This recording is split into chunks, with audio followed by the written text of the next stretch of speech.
દેશ વિદેશમાં વસતા મારા વાલા દર્શક મિત્રોને મનહર પટેલના જય ભગવાન. મિત્રો, આપણને જન્મથી મોત સુધી જે કંઈ સુખ દુઃખનો અનુભવ છે, એ અનુભવ જે છે સુખ અને દુઃખ, એ ખરેખર ભ્રાંતિનું સુખ દુઃખ છે, એ માન્યતાનું સુખ દુઃખ છે. ફોર એક્ઝામ્પલ, આપણે આપણા બાઈને આપણા શેડની અંદર ગાડી આપણી હોય અને એ જ ગાડી કોઈ બાળક આવે છે, એક પથ્થર મારે છે અને ગાડીના કાચને તોડી નાખે છે, એટલે આપણને તરત જ ગુસ્સો આવે બાળક ઉપર, એ બાળક ઉપર દ્વેષ થાય. કારણ કે વગર વાંકે યાર ગાડી મૂકેલી હતી, બાળક આવ્યું, બાળક આવીને પથ્થર માર્યો અને કાચ તોડી નાખ્યો. આપણને કેટલો જબરજસ્ત ગુસ્સો આવે. કદાચ હાથમાં જો પકડાઈ જાય તો બે ચાર ધોલોહો મારી દઈએ. પણ મહિના પછી આપણે એ ગાડી આપણા ફરિયામાં વેચી દીધી, આપણા ફરિયામાં વેચી દીધી, બીજાને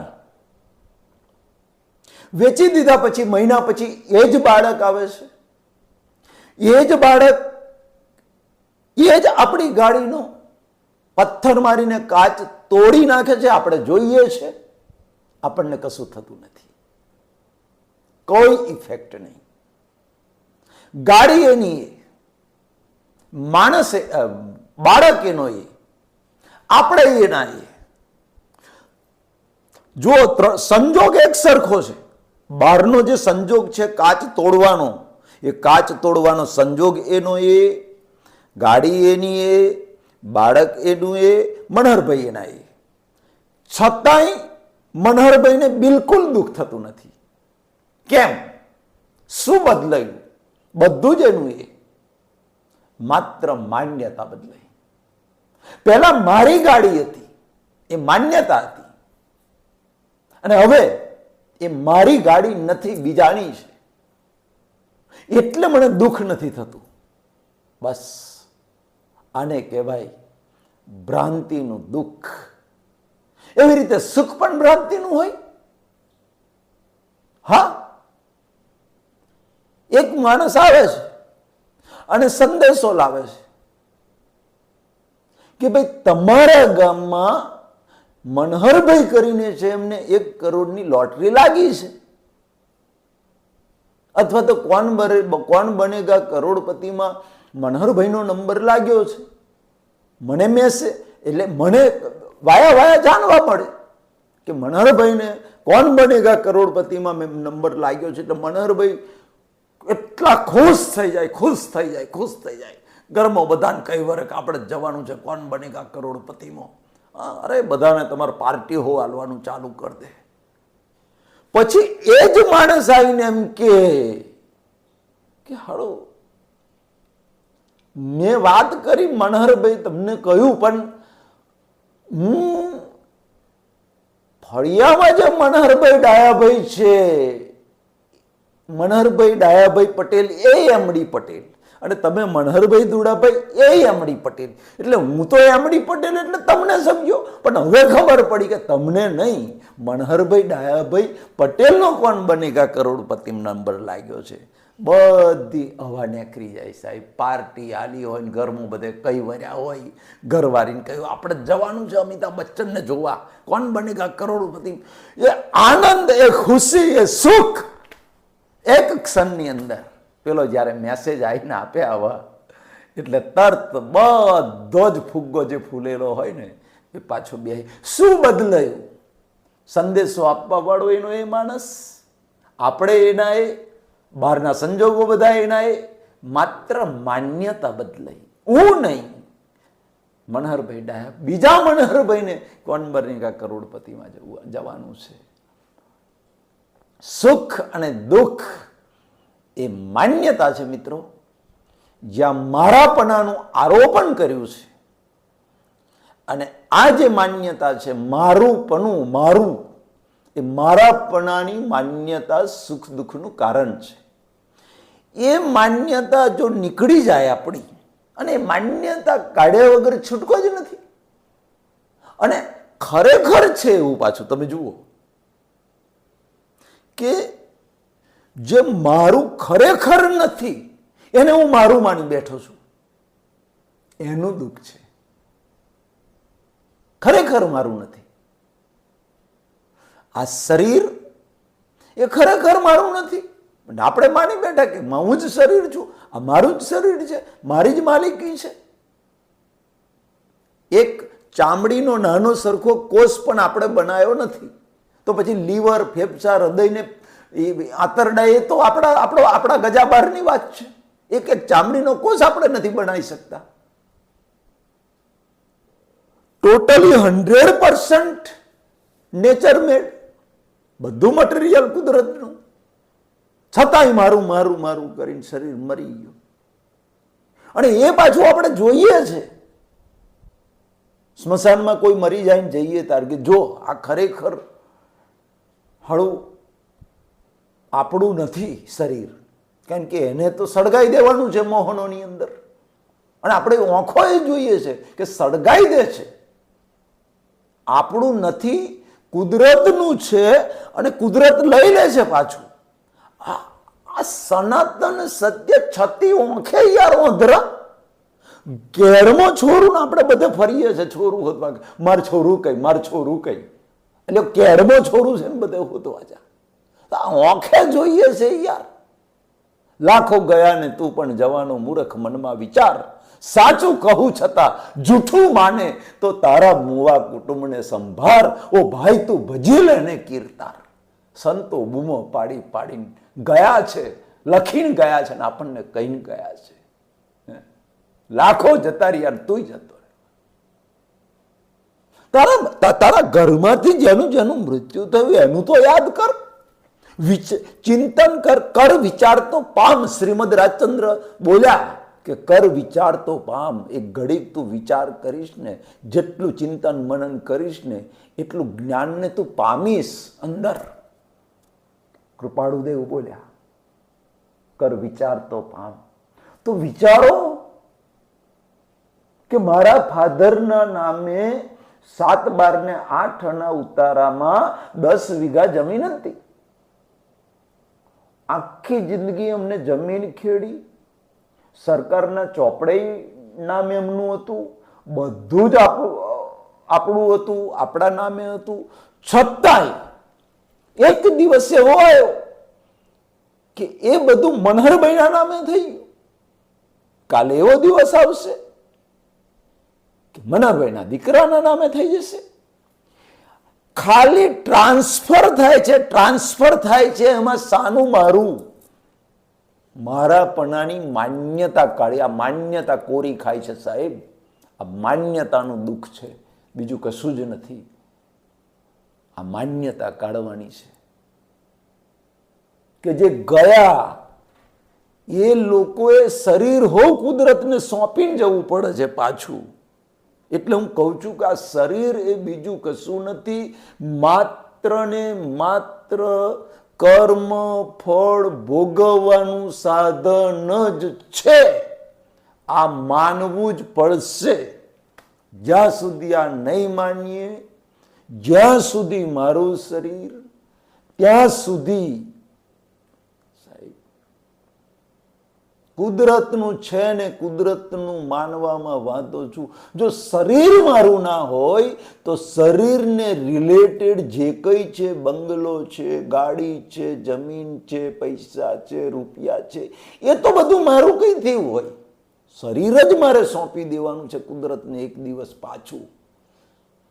તો એને જોઈન્ટ જે કંઈ બીજી જે ભૌતિક સંપત્તિ, ભૌતિક સુખના સાધનો છે. મિત્રો અત્યારે ઉનાળો ચાલે છે, ભયંકર ગરમી છે, તો એસી નું કામ શું? ઠંડક આપવાનું. તો એસી એ ઠંડક મેળવવાનું સાધન છે એવું કહેવાય. એસી એ ઠંડક મેળવવાનું સાધન છે.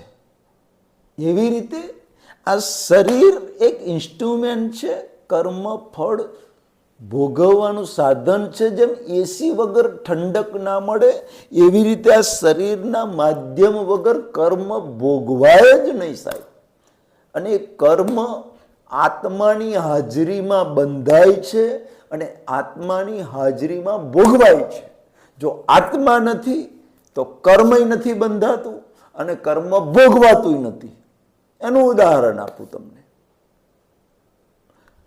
આત્મા નથી, નીકળી ગયો.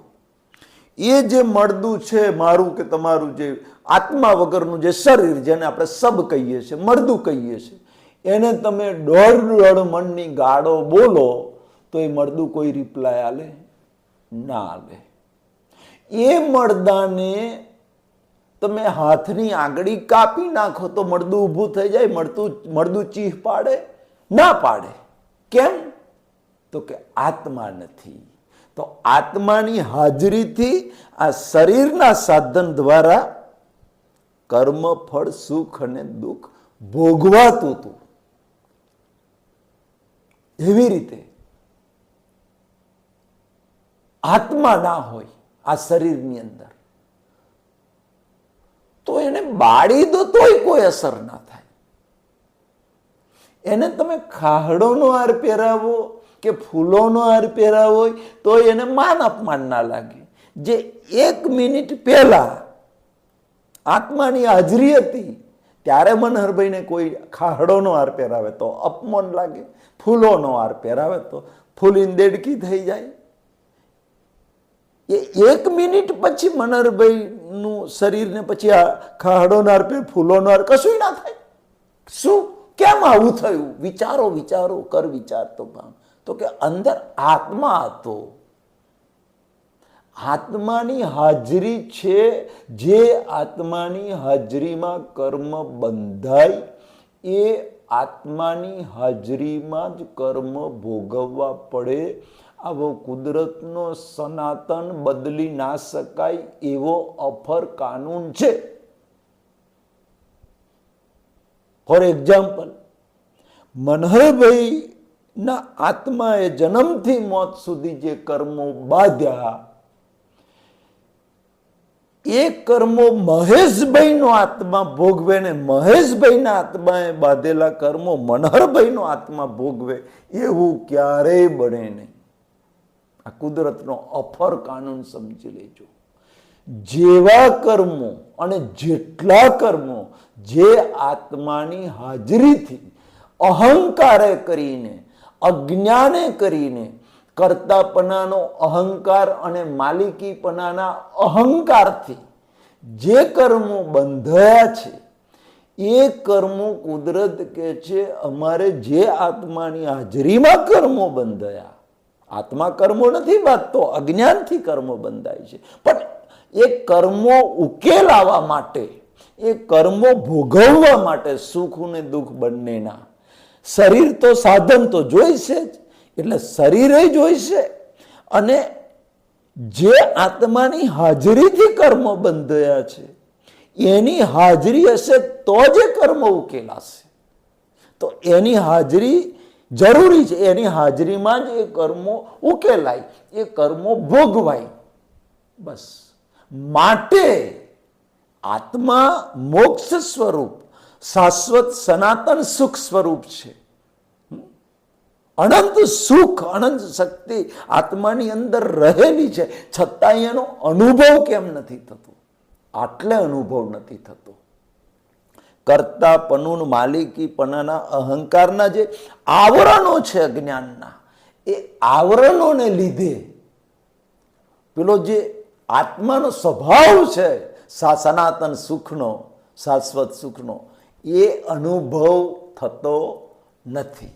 ધીમે ધીમે ધીમે અજ્ઞાનના આવરણો નીકળી જાય. વારંવાર ઉદાહરણ આપું છું. સૂરજ તો છે પણ ચોમાસામાં કાળા ડિબાંગ વાદળો આવી ગયા. કાળા ડિબાંગ, અંધારું થઈ ગયું. બપોરે 12 વાગે આપણે કહીએ અંધારું બપોરે 12 વાગે હોય કોઈ દાડે? હોય. કારણ સૂર્ય તો એનો એ જ છે. સૂર્યનો પ્રકાશ એ ઓછો નથી થયો, એની ગરમી એટલી જ છે.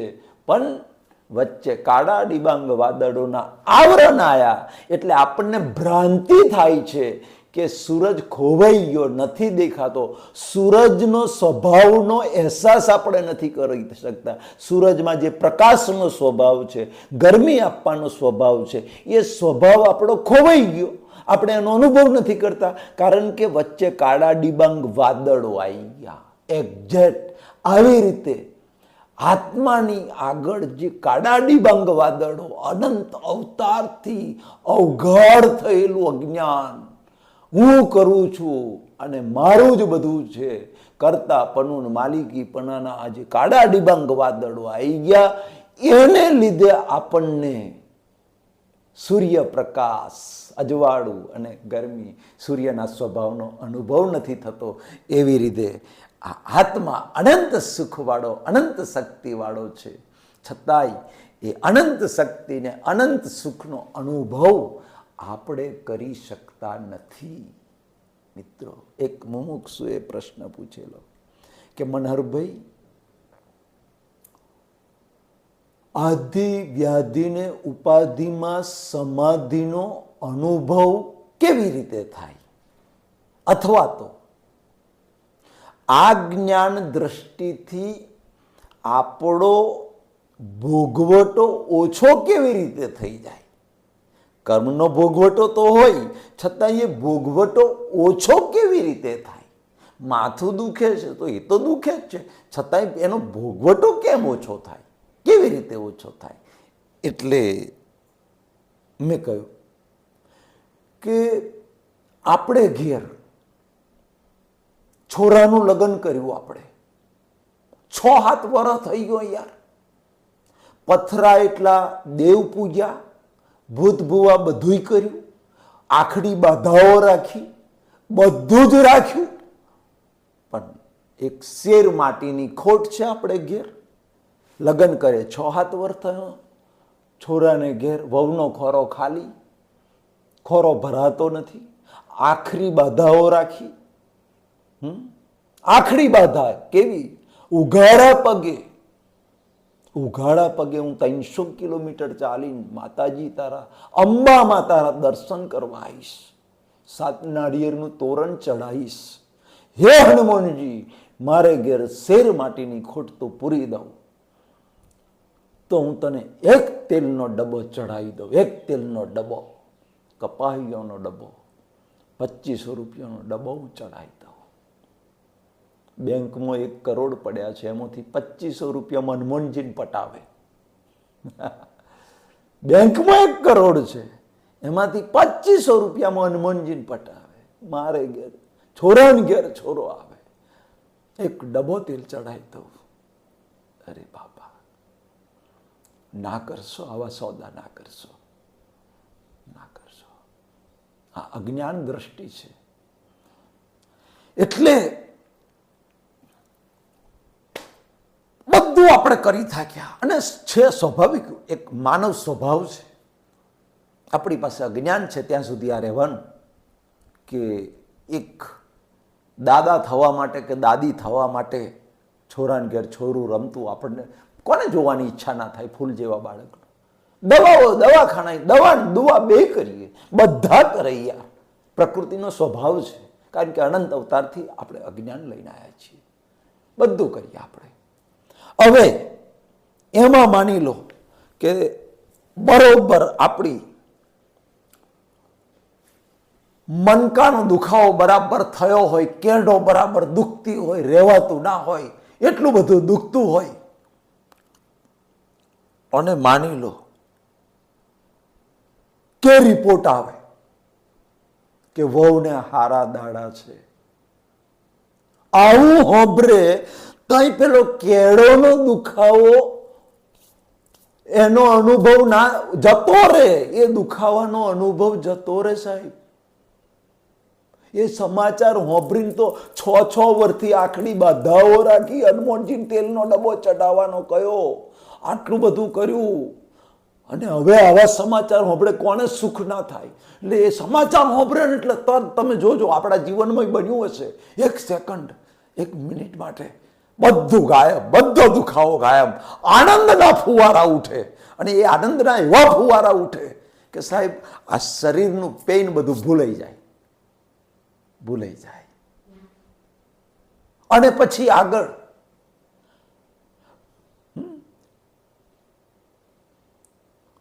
સારા દિવસો છે બહુની, અને દવાખાનામાં એડમિટ કરી ડોક્ટરે તારીખ આપી, અને ઘેર પાછો પથરીનો દુખાવો ઉપડ્યો હોય, અને એમો સમાચાર આવે, ઓહો વહુને પહેલા ખોરે રાજાના કુંવર જેવો છોરો છે, એવા સમાચાર આવે. કોઈ આઈને કે પેલો એ સમાચાર વાપરીને પેલો દુખાવો પાછો 2 મિનિટ તો ભૂલાઈ જાય, ઓછો થઈ જાય, દુખાવાનું ભોણે ના રહે. તો દુખાવો મટી ગયો? દુખાવો તો છે જ. માન્યતા બદલાઈ, તમારો ઉપયોગ બદલાયો, ચિત્તનો ઉપયોગ બદલાઈ ગયો, અને એ જે આનંદ થયો એવો આનંદ સાહેબ આત્મામાં શાશ્વત સનાતન સુખ, પરમેનન્ટ આનંદ. આ તો મેં તમને સ્થૂળ દાખલો આપ્યો જે ક્ષણિક આનંદ છે, પણ આ તો પરમેનન્ટ છે, કાયમનો છે, અનંતકાળ સુધી. જેના પછી જે સુખ પછી દુઃખનો છાંટોય નથી, એવું સુખ સુખ સુખ સુખનું સુખ જ છે મિત્રો. આવું અનુભવ જેટલો આપણે અજ્ઞાનના આવરણો નીકળતા જશે, જેમ જેમ જેમ જેમ નીકળતા જશે, એવી રીતે આ જ્ઞાન દ્રષ્ટિનો ઉપયોગ થશે. એમ મારાપણું, માલિકીપણું છૂટતું જશે, કર્તાપણું છૂટતું જશે. એ અજ્ઞાનના આવરણો નીકળશે ને, એમ અંદરનો આનંદ, જીવન જીવવાનો આનંદ, અંદરનો અનુભવ, શાશ્વત સુખ, ઠંડકનો અનુભવ થશે. આને કહેવાય આદિ વ્યાધિ ઉપાધિમાં સમાધિ. આ મેં એક સ્થૂળ દાખલો આપ્યો કે તઈ કેવો દુખાવો જતો રહે છે, કેવું એકદમ ખુશ થઈ જવાય છે, કે આનંદ કઈથી આવ્યો? લો, આનંદ તો હતો ને, આપણને તો પથરી દુખતી હતી, કેળો દુખતી હતી, તો એ દુખાવો, શરીરને તો દુખાવો તો આનંદ આવી ગયો કઈથી? એ સુખ કઈથી આવ્યું? સાહેબ એવું આદિ વ્યાધિ ને ઉપાધિમાં સમાધિનું સુખ છે. શરીર છે, દુખાવો પથરીનો છે, છતાંય આનંદના ફુવારા ફૂટ્યા. એવી રીતે આ શરીર હોવા છતાં, આદિ વ્યાધિ ઉપાધિ બહાર હોવા છતાં અંદર સમાધિ વર્તાય, અંદર ઠંડક વર્તાય, અંદર નિરાકુરતા વર્તાય. એને કારણ મોક્ષ કયો સાહેબ. અને આવો કારણ મોક્ષ થાય, અંદર નિરાકુરતા ઊભી થાય, 5000નું ખિસ્સું કપાઈ જાય તોય ઘેર આવીને દાળ ભાત શાક રોટલીને રહ કેરીનો મસ્તીથી ખાઈએ આપણે, મસ્તીથી, અને મસ્તીથી ઊંઘી જઈએ. તો સમજવાનું કે આ ભગવદ્ ગીતાની જ્ઞાન દ્રષ્ટિ આપણને આત્મસાત થઈ છે સાહેબ. કેમ? તો ખબર પડે કે જે તારું છે એ આ બ્રહ્માંડની કોઈ શક્તિ તારી પાસેથી લઈ શકે ને એમ નથી. તારી પાસેથી જે જાય છે એ તારું નથી, એ જ જાય છે.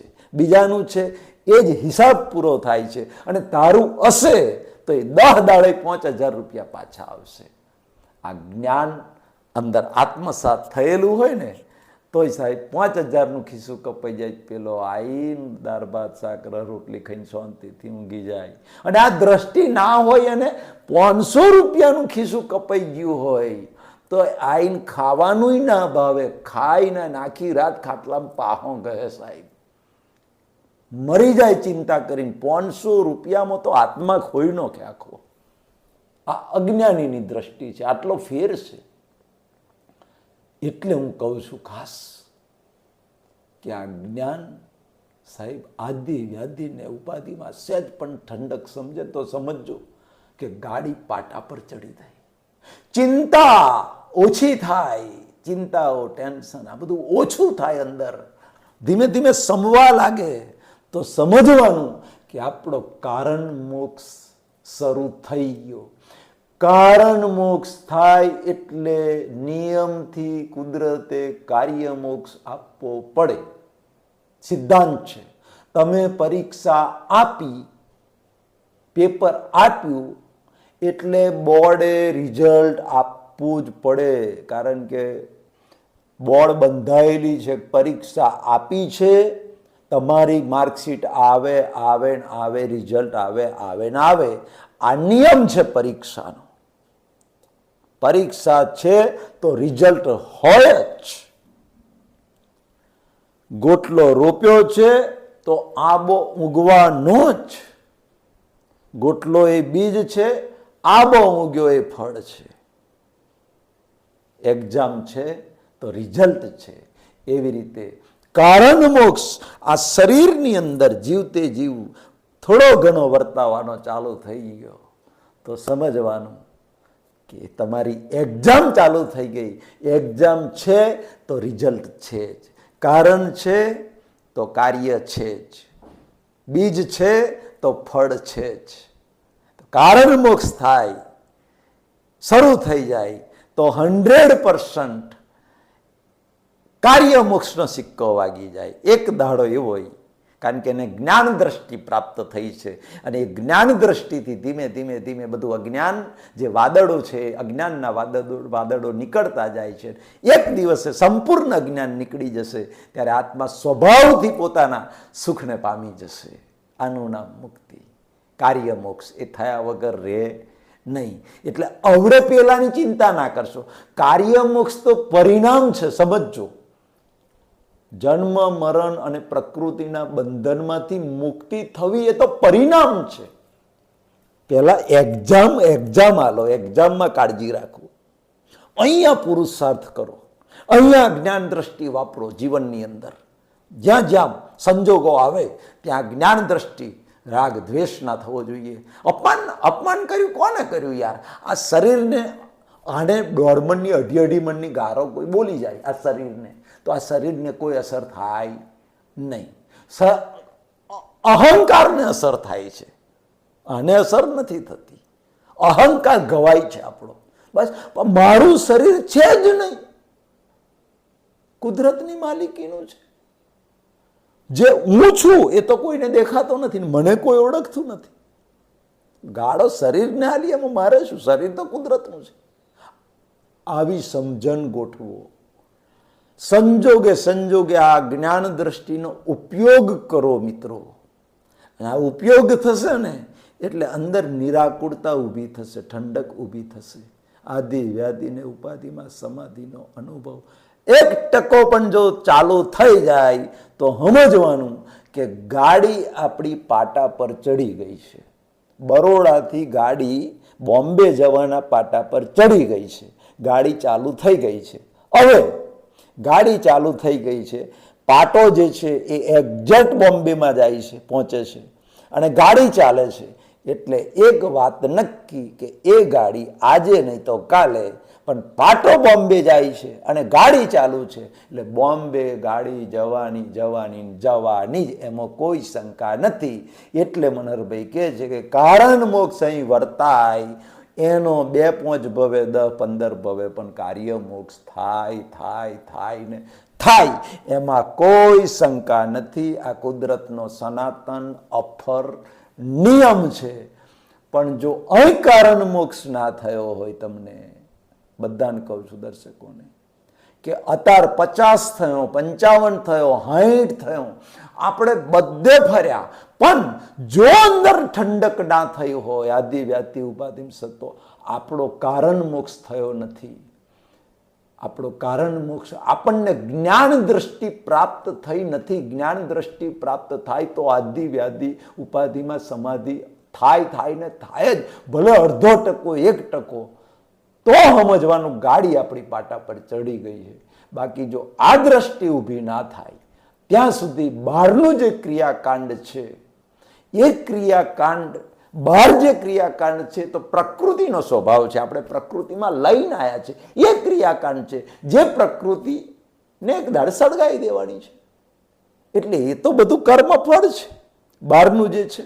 હું શિક્ષક બન્યો, 58 વર્ષની નોકરી કરી, મારું પ્રારબ્ધ લઈને આવ્યો હતો, એ કર્મ ફળ લઈ. ડૉક્ટર બન્યો તો મારું ફળ લઈને આવ્યો હતો, મારું પુણ્ય લઈને આવ્યો હતો. એ તો મેં કહ્યું ને, પાપ અને પુણ્ય ફળ ભોગવવાનું સાધન એટલે શરીર. એ તો માન લો મનહરભાઈ 90 વર્ષ જીવ્યા, તો જન્મથી મોત સુધી જે કંઈ પાપ અને પુણ્યનું પોટલું હતું, સંજોગોએ જે કંઈ પાપ પુણ્ય આવ્યું એનું સુખ દુઃખ વેઠી આ શરીર પ્રકૃતિ બાળી દીધી, જીરો હતા એના, એ બધું બેલેન્સ વપરાઈ ગયું. એટલે બહારની ક્રિયા જે છે એ બહારની ક્રિયાથી આધિ વ્યાધિને ઉપાધિમાં સમાધિનો અનુભવ ક્યારેય થાય નહીં. અંદરની જ્ઞાન દ્રષ્ટિ ઊભી થાય પછી આધિ વ્યાધિ, એને કારણે મોક્ષ કયો છે. એટલે મિત્રો, જે સુખ દુઃખ છે એ માન્યતાનું જ સુખ દુઃખ છે, ખાલી ભ્રાંતિનું દુઃખ છે. મેં પહેલા ગોપીચંદની અંદર પણ મેં ઉદાહરણ આપેલું, રાજા ગોપીચંદની અંદર, કે માન્યતાનું સુખ દુઃખ છે. એટલે સમજી લો કે એક માણસને રાજમહેલની ગાદી પર બેસવામાં સુખ છે, એને આમ 1000 રૂમનો અંબાણી જેવો બોમ્બેની અંદર જે મોટો છે એ અંબાણીને પણ એ બંગલો આખો બનાવવામાં કેટલા બધા 400-500 રૂમ છે, અને કેટલાય નોકરો છે, અને કેટલાય મજૂરો છે, ને કેટલું છે. એ આખું આમ વર્લ્ડ રેકોર્ડ જેવું કે આપણે સાંભળ્યું છે બધું. તો એને એમાં સુખ લાગે છે. તો એક બાજુ ગોપીચંદને 92 લાખ માળવાનો ધણી એ રાજગાદીને લાત મારી અને રાજમહેલ આખો છોડી, આખું રજવાડું છોડી લાત મારીને સાધુ થઈ જાય, એને છોડવામાં સુખ છે. પેલાને બનાવવામાં, રાજમહેલ બનાવવામાં, રાજમહેલ જેવો બંગલો બનાવવામાં એને સુખ લાગે છે. બંને સુખ આપણી બિલીફ, માન્યતાના સુખ છે. એટલે ખાસ સમજી લેજો મિત્રો. ધીમે ધીમે આ જ્ઞાન પચી જશે, ચિંતા ના કરશો. આટલું સરળ ભાષામાં, ગામઠી ભાષામાં નીકળી રહ્યું છે. ખાસ મારી એક વિનંતી, કે હજુ પણ કહું છું કે જે મુમુક્ષુઓ ગ્રુપમાં ના જોડાયા હોય એ ગ્રુપમાં આપણે 2150 મુમુક્ષુઓ ગ્રુપમાં જોડાઈ ગયા છે, અને 3જું ગ્રુપ બનાવી દીધું છે. 2 ગ્રુપ પૂરા થઈ ગયા. રોજ સવારે 8 થી 8:30 વચ્ચે આપણા જે નવા મુમુક્ષુઓ અડધેથી જોડાયા છે, આગલા વિડીયો નથી સાંભળ્યા, એ ક્રમ બાય ક્રમ મુકાય છે. પુરુષોત્તમ મહિનાના વિડીયો 8 થી 8:30, બપોરે 11 વાગે આયુર્વેદનો, અને સાંજે 7 વાગે આપણો રેગ્યુલર આ સત્સંગનો વિડીયો મુકાય છે. મિત્રો, બીજી એક વાત કે પુસ્તકો મારી પાસે ખલાસ થઈ ગયા છે. જે કંઈ મુમુક્ષુઓને પુસ્તકો જોઈતા હોય એ પુસ્તકો મને રિક્વેસ્ટ કરીને એડ્રેસ લખજો. પણ 15 દિવસ તમારે વેઇટ કરવું પડશે, 10-15 દિવસ. 15 દિવસ પછી પુસ્તકો આવશે. અત્યારે સ્ટોકમાં પુસ્તકો રહ્યા નથી. પરમપિતા પરમાત્મા મારા વાલા દર્શકોને લાભવું અને નિરોગી આયુષ્ય આપે, હૃદયથી પ્રાર્થના. મનહર પટેલના જય ભારત, જય હિન્દ, જય ગુજરાત.